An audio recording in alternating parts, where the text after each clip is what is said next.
సంగారెడ్డి జిల్లా జహీరాబాద్లోని state institute of హాస్పిటాలజీ management సంస్థను corporate స్థాయిలో అభివృద్ధి చేసేందుకు 5 కోట్లు మంజూరు చేయనున్నట్లు పర్యాటక సాంస్కృతిక అబ్కారీ శాఖల మంత్రి జూపల్లి కృష్ణారావు ప్రకటించారు.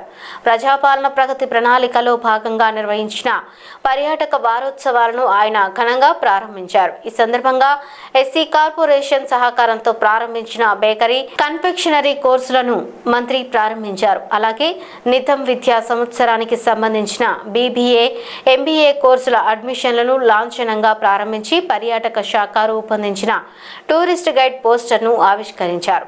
గ్రామీణ యువతకు స్వయం ఉపాధి అవకాశాలు కల్పించడమే ప్రభుత్వ లక్ష్యమని మంత్రి పేర్కొన్నారు. పేద విద్యార్థులకు స్టైఫండ్ అందించే దిశగా ప్రభుత్వం కృషి చేస్తోందన్నారు. ఈ కార్యక్రమంలో జిల్లా కలెక్టర్ ప్రతీక్ జైన్, SP పరితోష్ పంకజ్, నిధం డైరెక్టర్ వెంకటరమణ, మాజీ మంత్రి చంద్రశేఖర్, మున్సిపల్ చైర్మన్లు, అధికారులు, ప్రజాప్రతినిధులు తదితరులు పాల్గొన్నారు.